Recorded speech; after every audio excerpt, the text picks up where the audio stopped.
Hey folks, Speedway Tag here with a video about Deckula, a solo game, as you can see there, solo card game of hospitable horrors. Just got this hot off the press from the Game Crafter, designed by Dr. Mindflip, and brilliant art also by the Spooky King. It's a solo game. It's one deck. Put the deck on the table, flip the top card, deal with it, flip the next card, deal with it. That for me, it sounds simplistic, but to me, that is my sweet spot.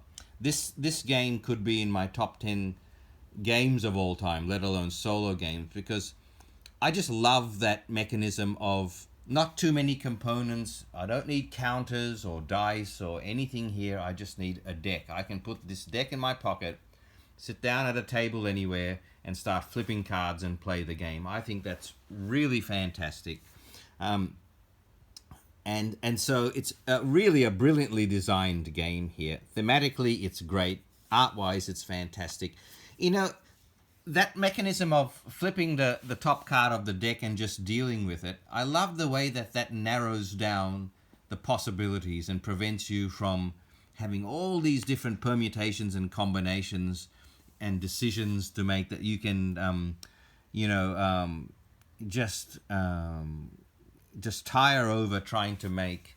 Same as with dice games. When you roll a dice and it tells you what actions are available to you, I like the way that limits your possibilities and you can focus on the possibilities that it does allow. This kind of mechanism doesn't take away strategy or possibilities, it just narrows them down a little bit. And that's what I like about the idea of just putting a deck in front of you. It's a solo game, flip the card and deal with it. Kind of like, Carcassonne. Like you put the piles of the tiles there, you don't have a hand of cards, you don't have a hand of tiles, you just take the top tile in Carcassonne and you deal with it. And it's the same thing here. I've been looking for a solo game like that for a long time now. You guys might be sitting there thinking, oh, you haven't heard of this one and that one and that one. Well, I haven't. This is the first one that I've finally got that you're able to just put a deck in the middle and flip the card and just keep going. You don't have a hand of cards. You don't have a whole stack of decisions to make. It's just fun and easy and accessible straight away. So Deckula is great. I'm going to play a few turns so you get an idea. The theme of the game is you're a vampire, you're in your mansion, and you get wind of the fact that some of the townsfolk have discovered you, and they're basically coming after you. And so you are what flipping each card actually represents is you preparing your mansion for these visits, so to speak. And so preparing for the threats to come and preparing your house in a certain way that will be beneficial for you. That's the theme of the game. It's really good. Let's play a few turns so you can get an idea of what you do. Okay, so I'll move. Oh, by the way, the deck, the box is so good that it collapses, as you can see, like that. Hang on.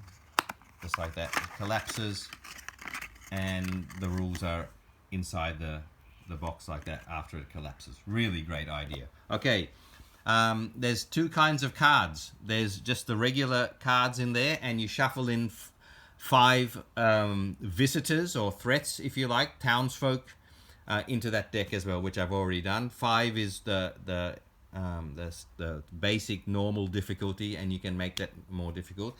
There's another set of visitors, lots of them here, which as you get to know the original 5 that you start playing with, you can shuffle in different visitors which are a little bit more involved and scale the difficulty up quite well. But to start playing, all you do is flip over the first card and deal with it. Amazing artwork, great color palette, the yellow and the black and white, or the gold and the black and white. Okay, so what we have here is a tragic accident. This is you setting up a trap for one of these townsfolk if they come near your mansion. Now, what am I going to do with this card? You've got two options. You can play it in your home area. This is going to be my home area, where basically that just means cards I'm keeping and in play. to be in play.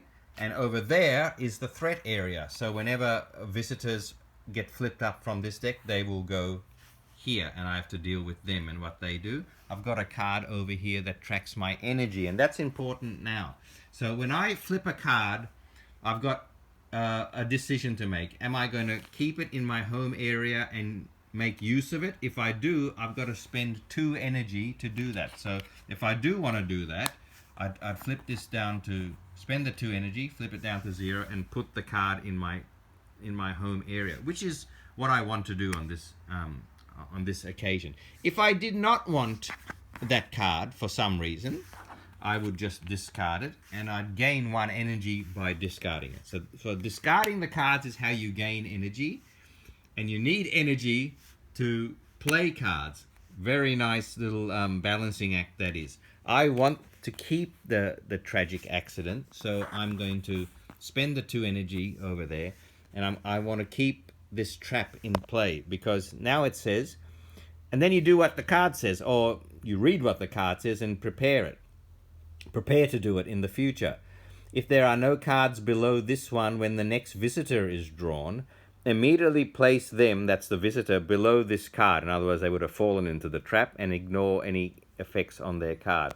So you don't want too many visitors turning up in the threat area, because that can be a problem, cause you to lose the game pretty quickly. This card allows me to, if I do draw a visitor, I can put him in the trap, and I can get rid of one quickly like that. So I'm going to have that in my home area. Draw the next card. Okay. A trophy gallery. Okay, it's me preparing the gallery, cleaning it up a little bit. Worth 1 victory point for each of the following in your home. All right. Those phrases in red are other cards. There's another card called An Odd Welcome, Roaring Fire, and Spick and Span.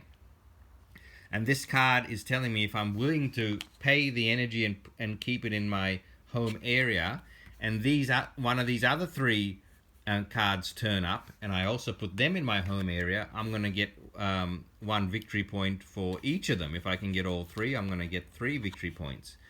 Victory points do matter in this game. Cards with a red little wax round circle there will tell you how many points they're worth at the end of the game, because the game will end once you've gone through the whole deck and you count up your victory points, and obviously you're trying to get a better score than last time.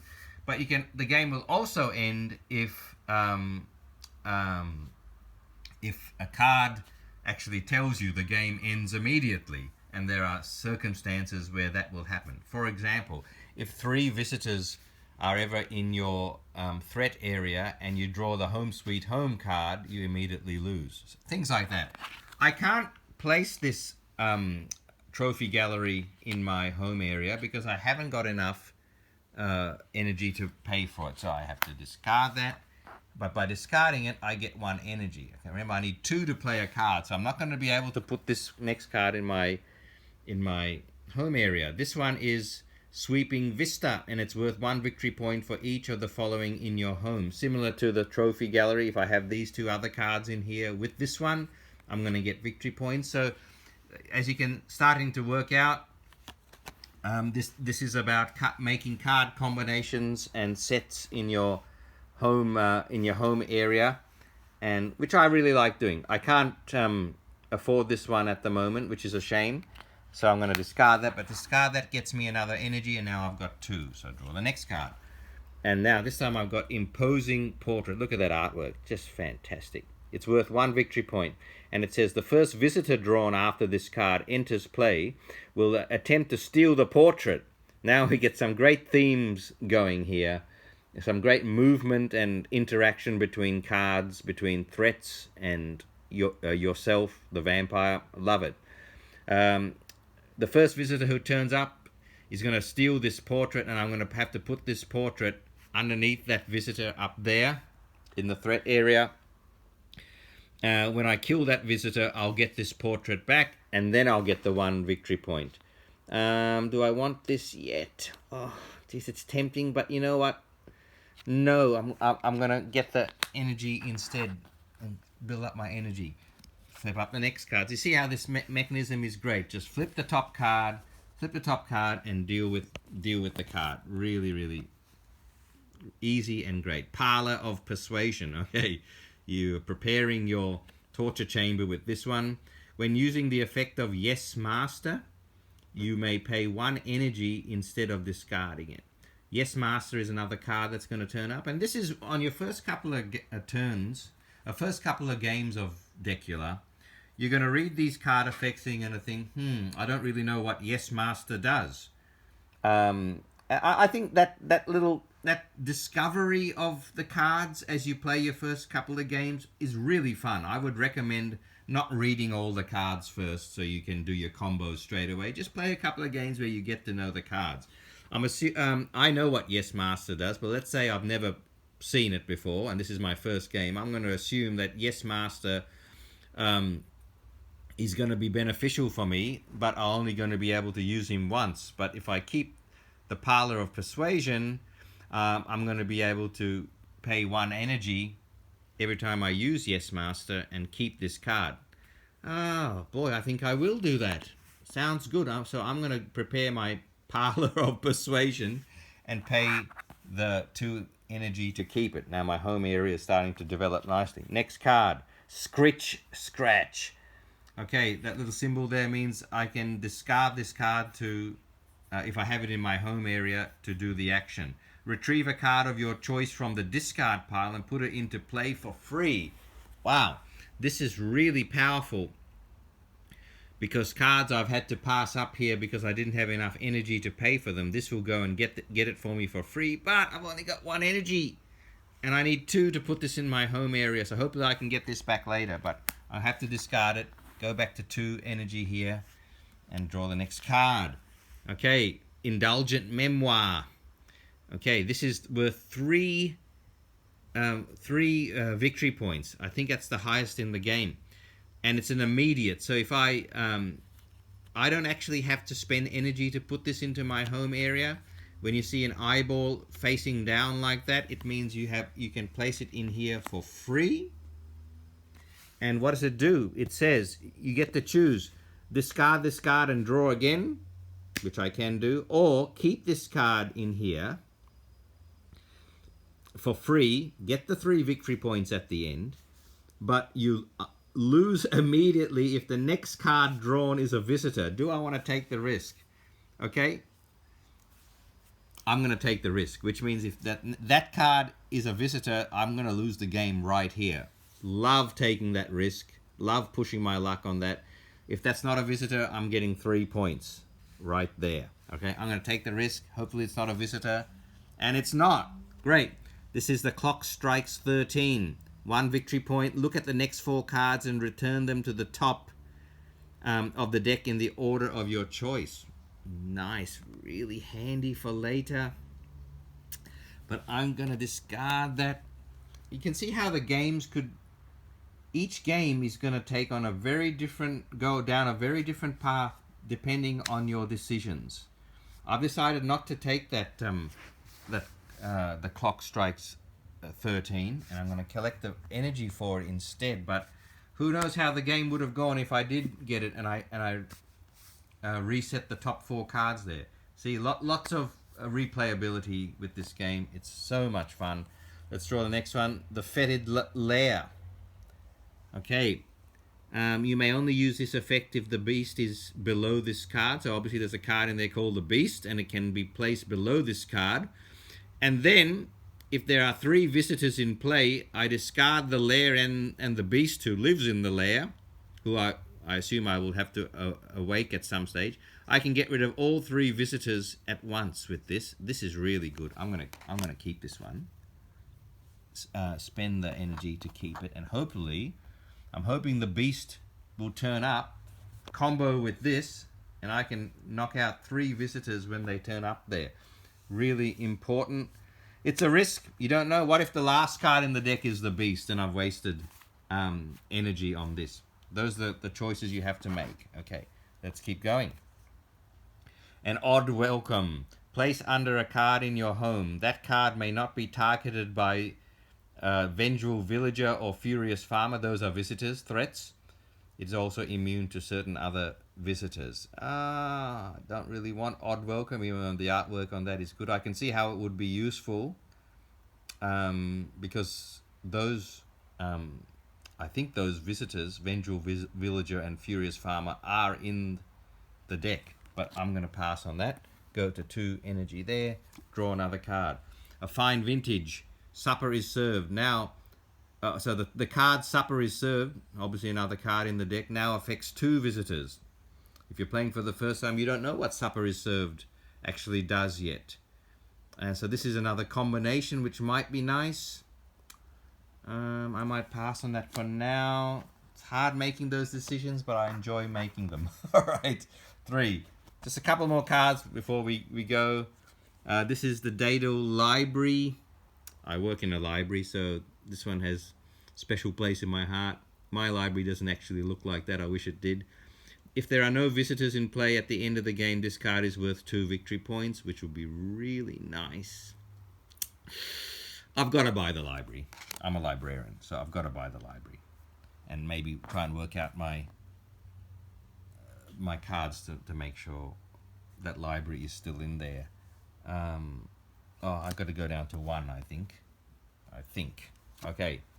Ooh, look at this. This is Anne Beam's Sid. I'm not sure how to pronounce that, but it kills a visitor immediately and it shuffles any remaining visitors in the threat area back into the draw pile. I've kind of got the trap here set, and I've also got I've opened the beast's lair to deal with visitors. Normally I like to deal with visitors with this card, but I need the energy, so I'm going to discard that. Come up to 2. Okay, here is our first threat. This is our first a visitor. He's got no text on him because he's just a regular visitor. He's not going to cause any huge problems except just being there, because he is a hapless vagabond. Notice the eyeball looking up, which means he goes straight up into the threat area, and now I have 1 villager there. But remember, with my Tragic Accident card, it says if there are no cards below this one when the next visitor is drawn, immediately place them below this card. So unfortunately for the hapless vagabond, he is actually fallen into the trap, and he is there, which clears my threat area, which is really good. Okay, the Tasting Room. If a fine vintage is drawn, place it into your home for free. I think I've already passed on a fine vintage, so I'll pass on that as well. Get up to 3 energy. Here's the Furious Farmer. Okay, eyeball at the top. This is a villager. This is a threat. This is a visitor going straight into the threat area. Remember, I don't really want 3 up there. If there's 3 of them up there and the Home Sweet Home card comes out, I'm going to lose immediately. So this is a balancing act again with the game. You don't want the visitors to bank up here too much. As soon as it goes up there, I've got to do this. Discard a card without a red victory point symbol on it from your home. Oh, okay, so that's the lair or the Parlor of Persuasion.